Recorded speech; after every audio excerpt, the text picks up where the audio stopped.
these are the door panel armrest pulls for the Jaguar E Type, Roadster and Fixed Head Coupe and 2+2 Series 2 and Series 3 models. So what we've got here is we've got the moulded versions, which are these biscuit versions. So they're moulded plastic.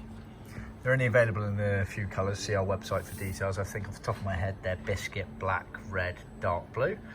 And what we also have is, what we do is retrim them in a vinyl or leather material. They have a top stitching detail on them, as you can see, and obviously then therefore we can colour match them to whatever the main trim colour is. So you can see we've used biscuit base on these and then trimmed them in ours materials to match the customer's cinnamon interior. They all come with these screws for attaching to the actual door, which obviously goes through there. We can also supply just the retrim kits, which are the sewn pieces of vinyl, so you can recover your old armrests. Bear in mind though, they are quite tricky to do, so just keep that in mind. It'll be easy to let us do them. But yeah, see our website for more details.